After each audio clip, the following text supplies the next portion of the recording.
வவுனியா மாவட்டத்தில் வவுனியா வடக்கு பிரதேச செயலகத்துக்குட்பட்ட நெடுங்கணி தெற்கு ஜிஎன் டிவிஷனில் இருக்கின்ற சுப்பிரமணியம் ரஜினிகாந்தன் என்ற அந்த ஒரு நபரினுடைய வீட்டில் போலீஸ் வாகனம் திடீரென்று உட்புகுந்திருக்கிறது. நேற்று பிற்பகல் 4:10 மணியளவில் அந்த போலீஸ் வாகனம் உட்புகுந்திருக்கிறது. அங்கு என்ன என்று பார்த்தால் அந்த போலீஸ் வாகனத்தில் 6 போலீஸ் உத்தியோகஸ்தர்கள் இருந்திருக்கிறார்கள். ஒன்று புளியங்குளம் ஓஎஸ்சி, கனராயங்குளம் ஓஎஸ்சி, அதைவிட 4 போலீஸ் உத்தியோகஸ்தர்கள் அந்த வாகனத்துக்குள் இருந்திருக்கிறார்கள். முழுமையான குடிபோதையில் இருந்திருக்கிறார்கள். குடிபோதையில் வாகனம் வீதியை விட்டு மறுபுறம் இருந்த வீதியை விட்டு சென்று மற்ற வீட்டுக்குள் சென்று அங்கு நின்றிருக்கிறது.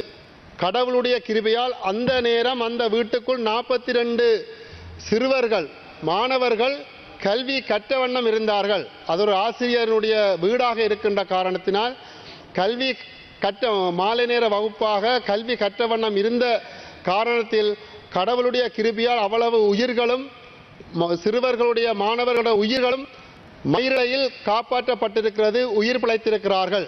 மிகவும் ஒரு கேவலமான மோசமான செயலாக இதை நான் இந்த இடத்தில் பதிவு செய்ய விரும்புகின்றேன். அரசாங்கம் நேர்மையாக செயல்படுவராக இருந்தால் நாட்டினுடைய ஜனாதிபதியாக இருக்கலாம் அல்லது போலீஸ் அமைச்சர் டிரான் நலஸாக இருக்கலாம், அந்த 6 போலீஸ் உத்தியோகஸ்தர்களையும் உடனடியாக பணி இடைநீக்கம் செய்து அவர்களுக்கு விசாரணை நடத்தப்பட வேண்டும் என்று நான் இந்த சபையினூடாக அவர்களுக்கு கோரிக்கை விடுக்கின்றேன். எவ்வளவு பெரிய ஒரு நாட்டில் சட்டம் ஒழுங்கை பாதுகாக்கின்ற, சட்டம் ஒழுங்கை நடைமுறைப்படுத்துகின்ற, சட்டம் ஒழுங்கை கண்காணிக்கின்ற போலீஸ் அதிகாரிகள், போலீஸ் நிலைய பொறுப்பதிகாரிகள் முழுமையான குடிபோதையில் சென்று ஒரு வீட்டுக்குள் வாகனத்தை செலுத்தியிருக்கிறார்கள். அந்த வாகனத்தை செலுத்தியவர் புளியங்குளம் ஓஎஸ்சியாகவும் இருக்கிறார். ஒரு பொறுப்பதிகாரி முழுமையான குடிபோதையில் அங்கு மிக மிலேச்சத்தனமாக நேற்று நடந்து கொண்டிருக்கிறார்கள்.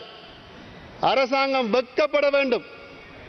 இப்படியான ஒரு போலீஸ் அதிகாரிகளை வைத்து நாட்டில் எவ்வாறு சட்டம் ஒழுங்கை நிலைநாட்ட முடியும்? பல்வேறுபட்ட கருத்துக்களை பலரும் சொல்லுவார்கள். ஆனால் இதற்குரிய பதிலை வழங்குவதற்கு யாரும் தயாரில்லை. தமிழீழ விடுதலை புலிகளுடைய காலங்களில் காவல்துறை இருந்தது. மிகவும் ஒழுக்கமாக, மிகவும் பண்பாக சட்டம் ஒழுங்கை முழுமையாக கடைப்பிடித்து அவர்களை பார்க்கின்ற போதுதான் உண்மையான காவல்துறையாக நாங்கள் உணர்ந்தோம்.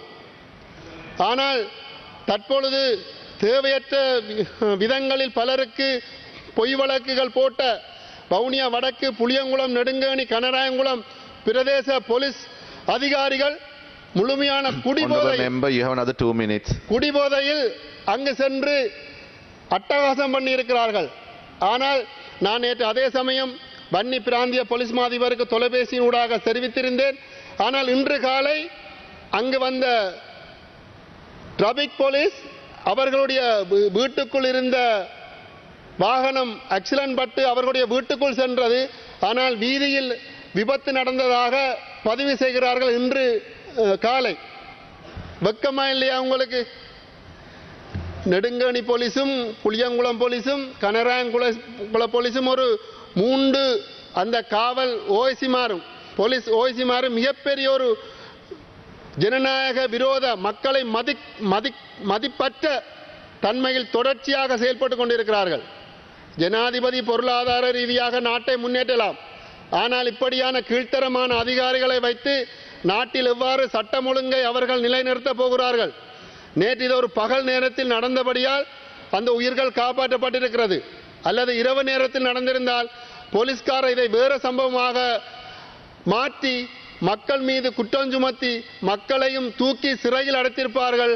அந்த எங்களுடைய ஆலயங்களில் இருக்கின்ற அந்த குருக்களை, அங்கிருந்த பக்தடியார்களை சிறையில் செலுத்திய போன்று நேற்று ஒரு இரவு வேளையாக இருந்திருந்தால் ஒரு பொய் குற்றச்சாட்டுகள் சுமத்தி அவர்களை இன்று சிறையில் இருந்திருக்க வேண்டிய நிலை இருந்திருக்கும்.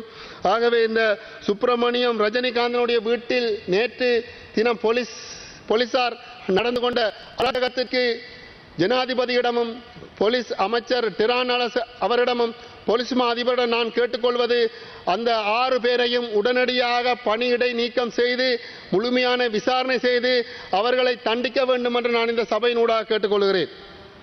ஏனென்று சொன்னால் அவர்கள் அந்த பிரதேசத்தில் மிகவும் ஒரு சண்டித்தனமான முறையில் தான் எல்லாம் செய்கிறார்கள். விபத்து நடந்த போது அந்த போலீஸ் வாகனத்துக்குள் இருந்தது 9 பியர் டின்னும் 2 சாராய போத்தல்களும். ஒரு போலீஸ் அதிகாரி 2 நிலைய பொறுப்பு அதிகாரிகள் முழுமையான குடிபோதையில் பியர் டின்னுகளுடனும் சாராய போத்தல்களுடனும் கொன்றே வாகனத்தை செலுத்தி விபத்துக்கு உள்ளாக்கியது இந்த நாட்டுக்கே அபகீர்த்தி என்பதை நான் இந்த நேரத்தில் கூறிக்கொண்டு அரசாங்கம் வெட்கப்பட வேண்டும் என்று மீண்டும் என்னுடைய பதிவு செய்கிறேன். நன்றி.